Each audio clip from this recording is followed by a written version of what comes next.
June is my birthday month, and right here at the end is my star sign.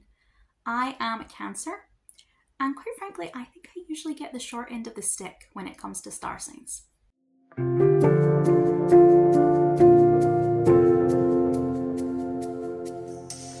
So as I was saying, it's June, it's my birthday.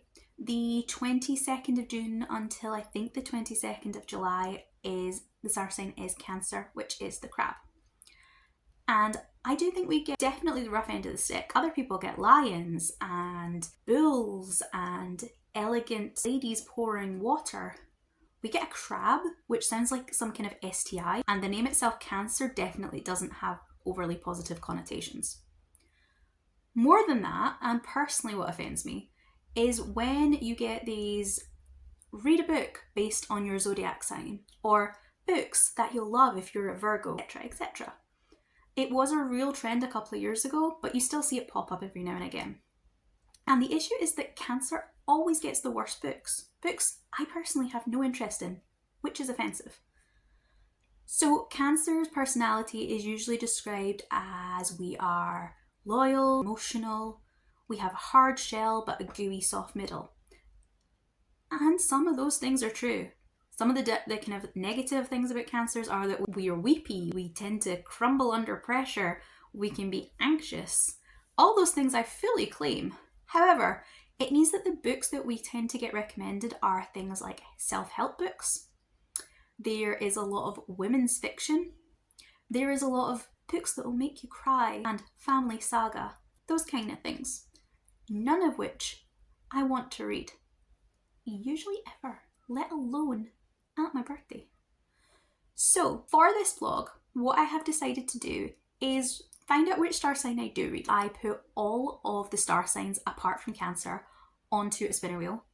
And then I found some articles, some listicles, some YouTube videos that did the whole what you should read if you're a XYZ. So I will load up the screen recording here and we can talk through my book choices.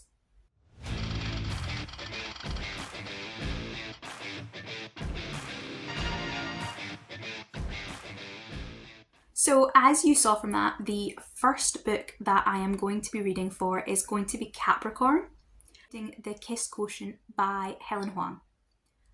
This is a contemporary romance with kind of women in STEM. I'm not a massive contemporary romance fan, but I have seen I saw this kind of pop up quite a few times with it. It feels like one that would be quite a good light summer read, and hopefully I can enjoy some sunshine and get through this one fairly quickly. Okay, so we have had our sort of first misfire of the vlog already. I picked up The Kiss Quotient by Helen Hoang, and I read the first chapter and pretty quickly decided it just wasn't for me. The book sounds really interesting. It's a kind of gender-flipped Pretty Woman, and our protagonist, Stella, has Asperger's. Writing this book was kind of the inspiration for the author to get herself assessed and find out that she actually has Asperger's syndrome. So I mean, that's really exciting, but the book itself still just didn't work for me. Within that first chapter, we see Stella's parents putting pressure on her to start dating, find a husband, start pushing out grandkids, all while kind of disparaging all the achievements that she's having in her career and her working life. She points out both to her parents and in the narration that she viscerally and violently is mentally, emotionally, and kind of physically sickened by the thought of sex, and uninterested in relationships in general. But inspired by a conversation with a really dickish co-worker that she has been out on a previous date with, she decides that the solution to this is just to get some practice in, and that maybe she'll learn to enjoy it, sort of.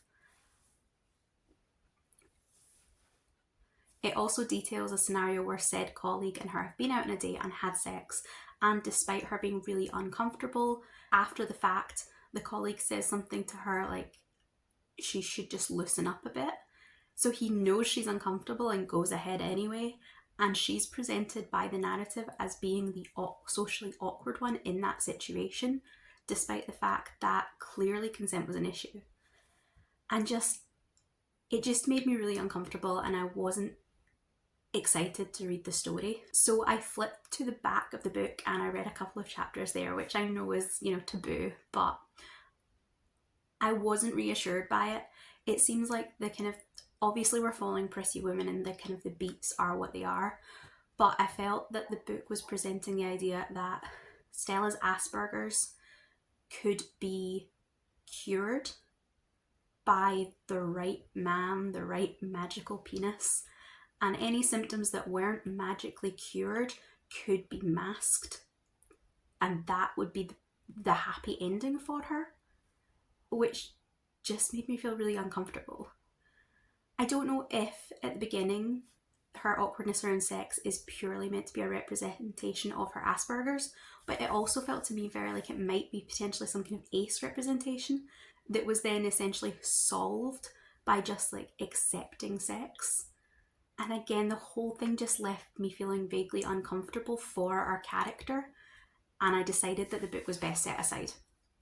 I got this one in a library sale for I think 30p, so it's no great loss. I'm a little disappointed though because it's my first time reading Helen Hoang, and I was really interested in a book that is all about women in STEM. The secondary disappointment is that when I picked up this one, I also picked up The Bride Test, book 2 in the series. I had a look at the summary for that one, and I had a look at a couple of reviews. It seems like it's going to do slightly the same kind of path and retread some of those same tropes. Though there were plenty of good reviews, but some of the negative ones were pulling up similar issues anyway. So considering I spent less than £1 on the two of them together, I think I'm just going to unhaul both books and move on with this. Which is a disappointment for this vlog, but good to know. Which means that my Capricorn reading didn't go brilliantly. However, this was the first book mentioned on Stephanie's recommendation video, and I picked it straight away because I knew I had a copy on my shelf that I'd been wanting to try. So I watched through the rest of the video, and I thought the recommendations for Capricorn were really good for my personal reading tastes. The only book on it I hadn't read was a Brandon Sanderson, which I have no real desire to pick up. And everything else was a book I have read and gave 5 stars. So I'm gonna kind of consider this one to have just been bad luck, maybe a bad choice on my part, and I'm not going to completely write off my Capricorn reading. However, what I am going to do is, I think, take away the earth signs from my spinner wheel. So that'll be Capricorn, Taurus and Virgo. I will check. And I'm going to take them away and I'm going to spin again and we'll see what we get this time.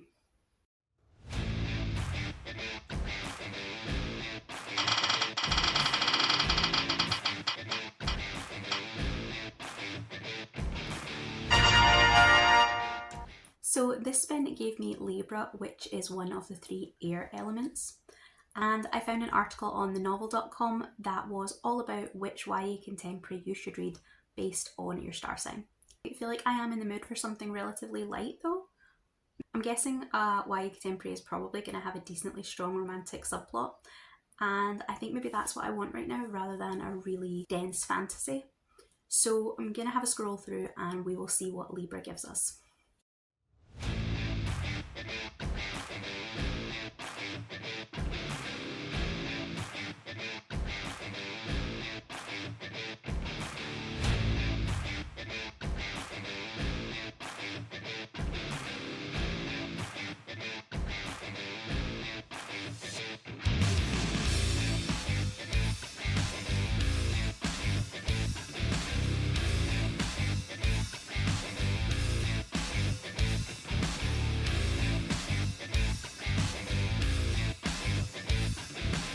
So the book I got for Libra is Fence Striking Distance by Rees Brennan. This is a novelisation in the world of C.S. Pacat's Fence universe.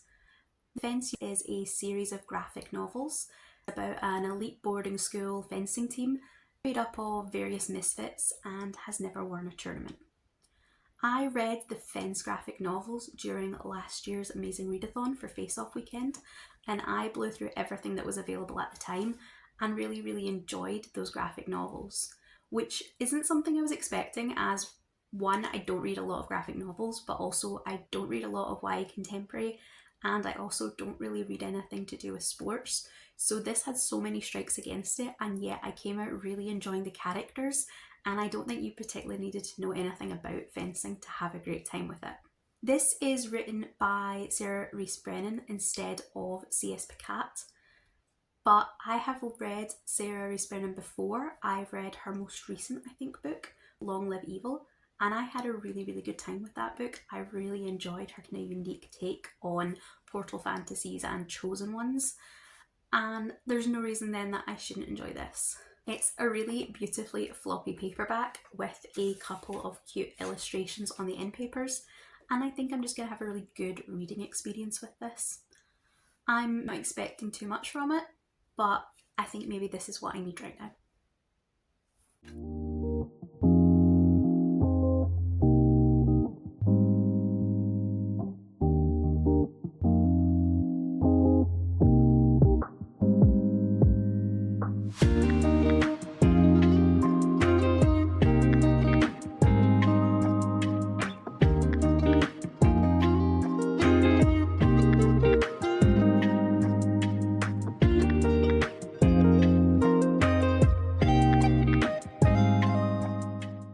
I am about halfway through striking distance, and as I said, I thought it would be. This is a really easy, smooth read. It's very short chapters, it's very pacey, and I've just been flying through these pages. We actually have 4 POVs in this book, one for each of the boys on the cover.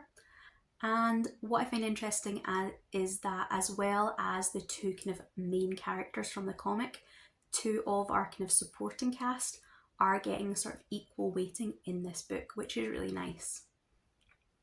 It reminds me slightly of back when I used to read the Buffy and Angel or Star Trek tie-in novels, in that it's almost like a bottle episode.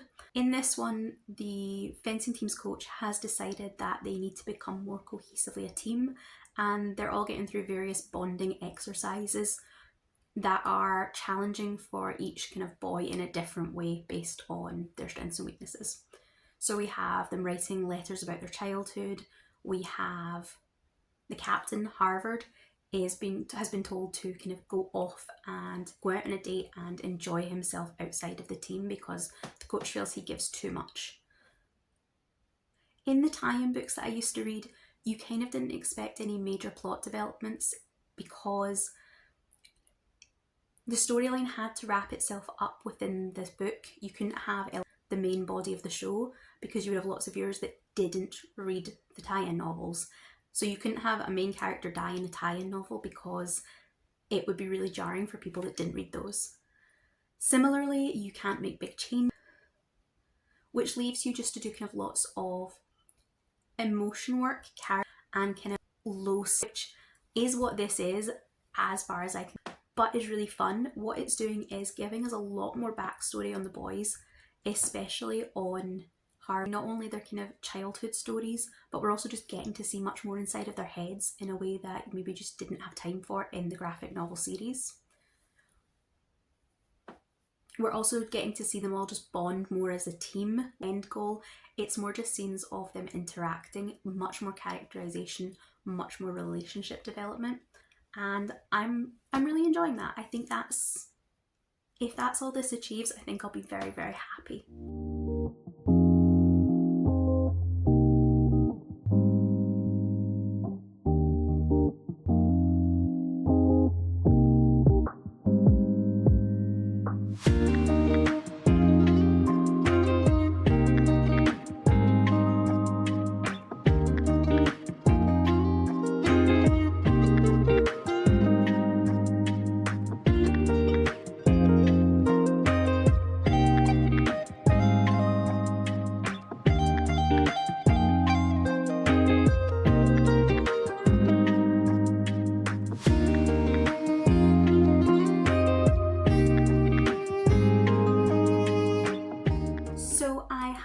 finished Striking Distance, which is the first in the Fence spin-off novels, and I really enjoyed this one. It was quick and pacey, the writing really fit the YA kind of age bracket, the idea that it had come from graphic novels, the sport, the characters we have in this, it all just really flowed well together, and it was a really quick, enjoyable and pacey read. Personally, I really enjoyed that, as well as the kind of two main characters. We also got to see a lot more of two of our supporting cast. All four of the characters on the cover get equal weighting in this one. So as well as Nicholas and Seiji, who have always been the main characters in the comics, we get two of the really important supporting characters, Aiden and Harvard, taking a really big role in this one. And honestly, that's where I was most interested. Their storyline is very much a friends to lovers, there's a fake dating element, and I don't know whether it was the tropes or just that we don't get to see too much of them in the comics, and when we do, we certainly don't get a whole lot of reflection on their lives, whereas this let us see more of their kind of internal thought processes. We got to see more of their thoughts on each other, but also more of their pasts. In this one, I thought that Aiden especially really got a chance to shine, and we really got a deeper look at him as a character.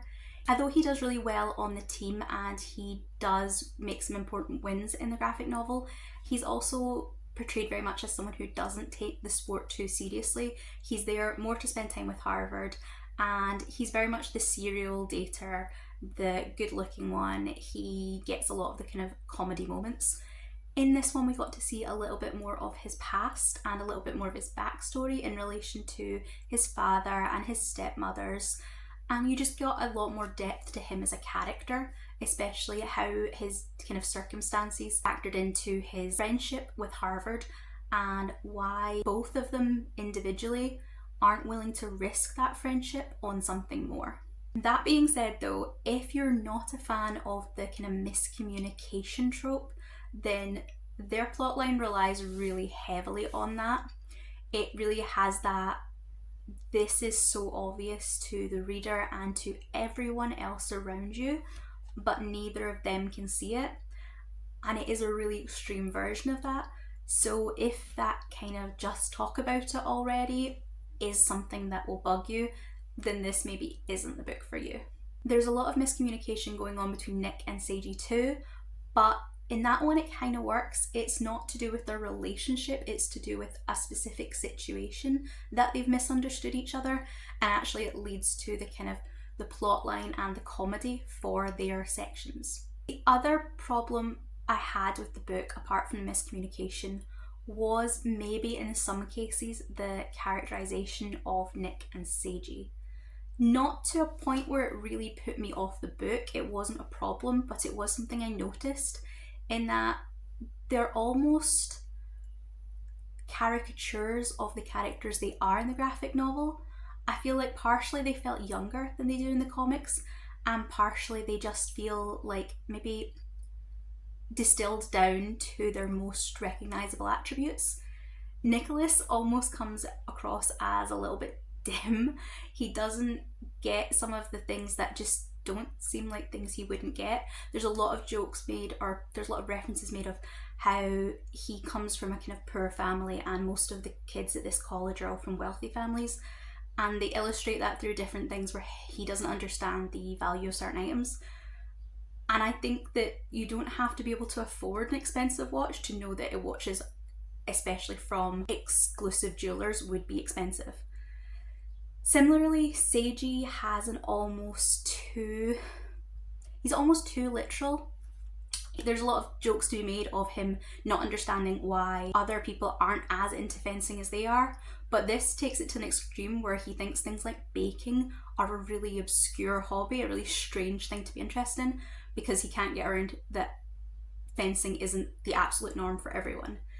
And they just felt a little bit too isolated in their interests to be believable as 15, 16-year-olds. But those were both minor gripes, and as I said, I did have a great time with it. It was really fun. I think because it is the equivalent of a kind of bottle episode or buy-in novels you used to get, You kind of did know going in that this wasn't going to move any major plot points. Things like that get kept for the main series. Instead, what you do get is you get a lot of character work, and this did that really well.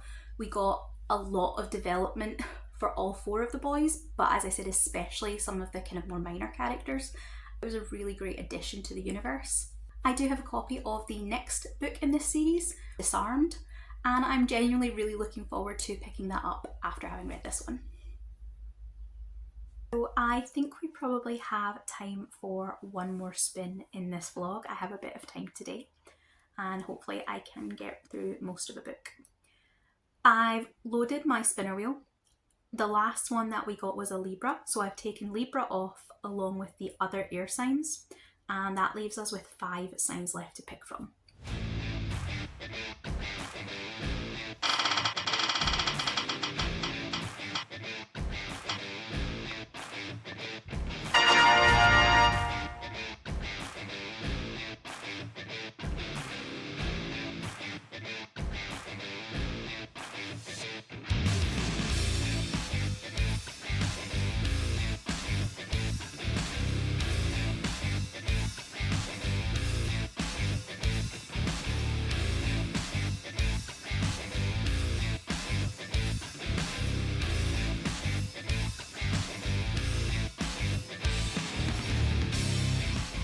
So I went away and I found an article. There are so few articles like this, but I'm sure I remember it being such a thing. But I found a Collider article from 2022, which is which romance book for you based on your star sign. Okay, so for Scorpio we have elusive and mysterious. Scorpios are one of the most commonly misunderstood zodiac signs of all. Frequently being called powerful, passionate and intense gets in their heads, and well, a recipe for disaster. However, Scorpios would definitely enjoy the single parent and gay for you romances, occasionally relating to one or both. Gay for you? I mean, that sounds a bit icky. I don't know why. So I do not know anything about this. Wait for it. And I don't actually know anything about the other one either, To Hate Adam Connor, but I prefer the look of that as a cover. However, Heartstopper. I have the first, is it the first 4? Is it all 4? I don't know. I have the first 4 copies of Heartstopper in hard copy on my shelves. I bought all 4 and the Nick and Charlie novella at some point during one of the seasons. I don't know if it was during season 1 or whether I bought it during one of the 2nd or 3rd season on Netflix showing, but I was definitely, I was deep in the TV show and I wanted to read the comics. And then I'm not a big graphic novel person, so I bought them and the moment passed and I have never went back to them. They're not massive, but they're taking up a fair bit of shelf space if you count all 4. And to be honest, it's probably not something I would pick up off my own back. So actually I think what I'm going to do is go grab Heartstopper and I will read that.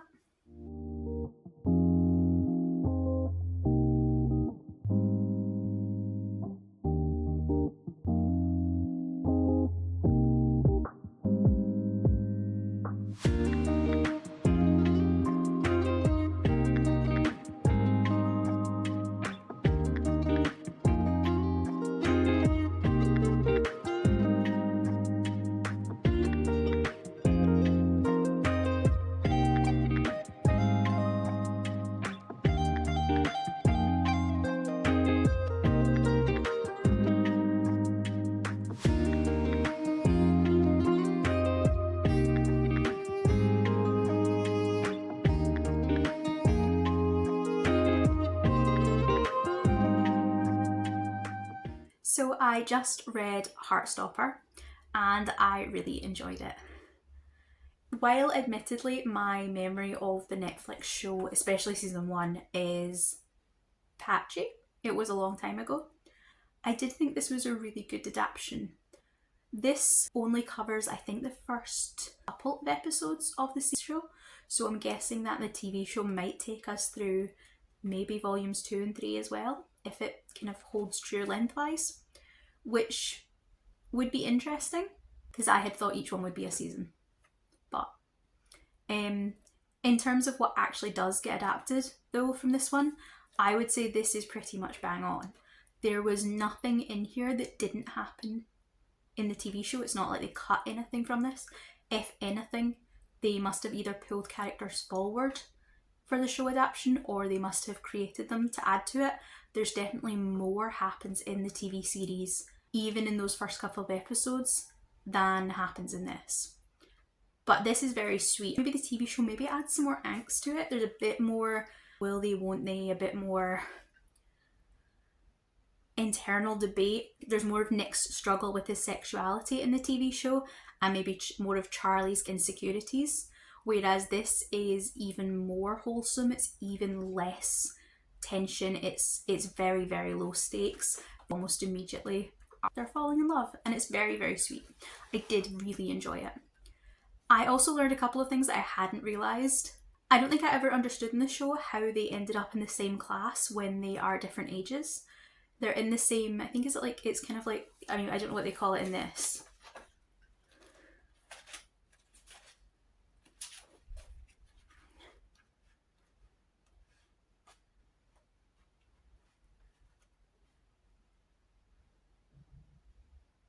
Yeah, I think in this it calls them vertical form groups for registration. So in the morning when they take the register, they're mixed in a little bit from each year in the school. And I think I'm not sure if it's not mentioned in the show or if I just wasn't paying attention, which is far more likely. But I had never really understood why they were in the same class. This makes more sense now. Why they're in the same class together, why they would meet at the age they're meeting at, despite having been at the same school. It's not like one of them's the new kid.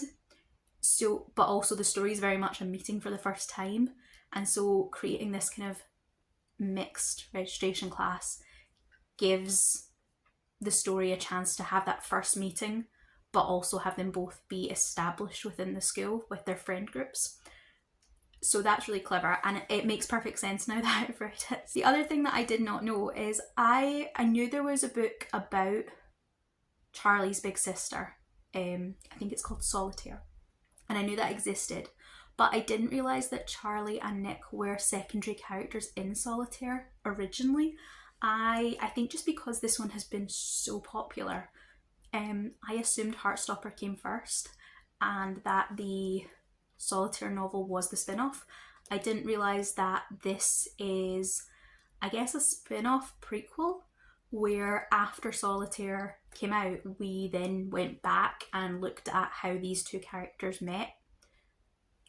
It says in the author's note that they show up in Solitaire as Charlie and his doting protective boyfriend. They're already well established, and that was just something I wasn't aware of. I just assumed Heartstopper came first. So that was interesting to learn as a kind of behind the scenes tidbit.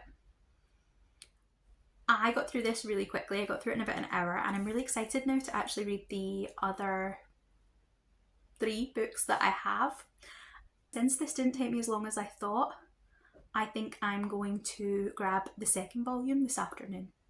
So I'll update you with that as well, and then I'll wrap up the vlog. I finished Heartstopper 2, and I am very pleased to say that I enjoyed it every bit as much as the first book. Again, this one sticks, I think, very, very closely, or the Netflix adaptation sticks very, very closely to this. There are the same really memorable scenes that played out in the TV show. Nick arriving at Charlie's house in the rain, the boys getting to know each other's friends, both at Charlie's birthday party at the bowling alley and Nick's, maybe not his friends, his acquaintances, his very dickish friends at the cinema, and then the boys going to the seaside together. All of that is covered in this book, and if the first one was them getting to know each other and kind of accepting their feelings, this is the one that then pulls them together and they very much become a couple. As with the first book and as with the TV show, it's very low stakes. If anything, I still think these are even cozier than the TV show. I think the TV has maybe fleshed out some of those side characters. We do get to meet Ellie in this one. She didn't appear in the first book, whereas I'm fairly certain she arrived in the TV show right at the beginning. but we are starting to pull through those side characters, and it's been nice to get to know them in this format rather than just through the show. I do have books 3 and 4 on my shelf, but I think I'm going to take a break for now and save those for a future date. My plan was to end this vlog there, but I've now Quotient, which was not a massive success. And then I read Libra, Striking, and then the Scorpio. So that means that I have done, and I feel like I might as well just round us out by doing a fire sign. So I spun my spinner wheel and I found another that done kind of recommendations based on zodiac signs, which again, I'm not a legit type of person, and again I didn't really realise that Sagittarius was a fire sign, but the internet article, and it was just all about curious Sagittariuses and books that would be suited to them.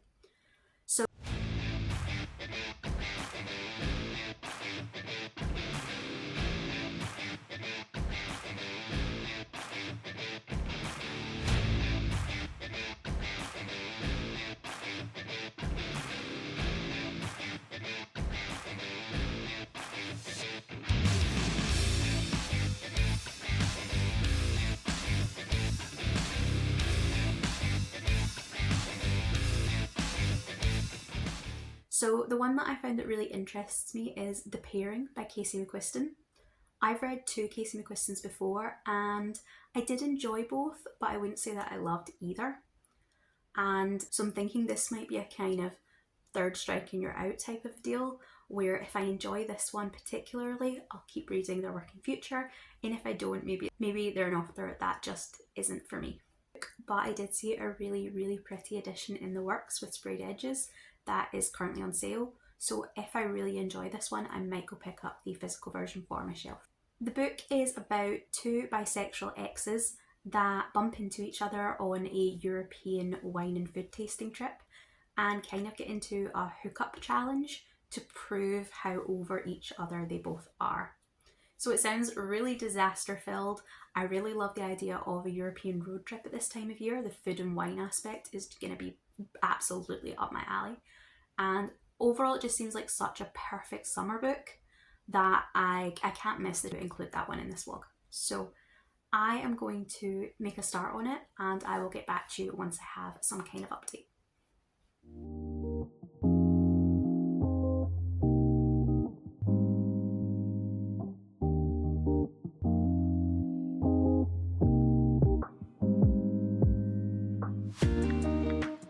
So I may have gambled and misjudged.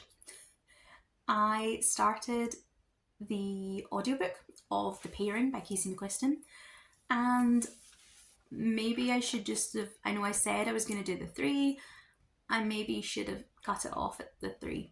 I don't think this one's a winner. I'm round about halfway through and I think I'm gonna DNF it. I'm just not enjoying it. To me, it seems an awful lot like unrealistic wish fulfillment, and I know that fiction and stuff in a lot of romances do have a wish fulfillment element where the fantasy of this romance is more fantastical than having dragons. But I just, these characters, they're on this road trip and they just happen to continually stumble into rich, attractive people who are desperate to have sex with them. And that's kind of it. It's just, one, it's the kind of the happenstance that everyone they meet is young and beautiful. And also that apparently everyone and their mother fancies a shag. And it's also just the fact that we are just doing that repeatedly. And that's in the concept of the book, that they're having like a slut off, I think, or whatever they called it. Yeah, it's in the concept, but it just, and I don't know, there's a lot of the just accept your feelings. And I know that, again, it's a romance, there has to be a kind of conflict. Maybe that's an issue that I quite often have with second chance romances, that You've already been through the getting to know each other. You've already done the whole are we, aren't we attracted, da da da da. So partly in a book, you miss all the fun of the getting to know each other. You miss the building of their feelings, and I just don't feel as connected to their romance as I want to be. But also, I kind of feel like you should be getting your act together faster. I'm sure it's a winner for some people. I might skim to the end, or I might look at a couple of reviews to maybe see if I'm in the minority before I call it quits. But I think I'm fairly confident I'm going to DNF it here. Which, in terms of this vlog, leaves me like 50-50 on successes and failures. Interestingly, the book that I read for the water star sign, which wasn't Cancer, wasn't my star sign, but was Scorpio, which was, I think, Striking Distance, was one of the two that I really enjoyed. So I don't know anything about astrology or about zodiacs and star signs and stuff, so I don't know if that means anything, but maybe I read more like my star sign than I think I do, if I'm only taking the kind of element part of it. Like maybe maybe I read like my star sign cousin, my star sign sibling, like not Cancer. But honestly, I don't know what I hope to achieve in a good conclusion to this, because I really don't know enough I don't know enough to see what anything meant. I had a good time with it. It's interesting that I did not intend to read contemporary romances in this vlog. I mean, I might have picked up one or two, but I, as a reader, contemporary romance is definitely not one of my highest genres. So it is very interesting that every book on this ended up being a contemporary romance. I mean, I did get a mix of YA and adult, and Heartstopper brought in graphic novels, which I don't do often, so again, that was something that was a bit different. But everything has been contemporary romance. That partly is due to the fact that at least one of the articles I picked was like, the contemporary romance for your star sign. I'm sure it doesn't mean anything, but we'll just pretend it does for satisfaction. If you're actually a astrology person and you know about star signs, then feel free to tell me in the comments if there is some deeper meaning to be gleaned by the ones I did and the ones I didn't like. If you don't.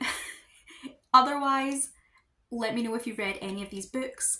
If you have any opinions on any of these books, let me know those too. Or tell me your favourite contemporary romance, since apparently I am on a kick. And if you have absolutely nothing else to say, then leave me the little crab emoji for the Cancer star sign. I hope you've had a fun I hope this has been a fun vlog to watch. It's been fun for me because it's my birthday soon, so like, I'm in a good mood anyway. And I will see you in the next vlog. Goodbye.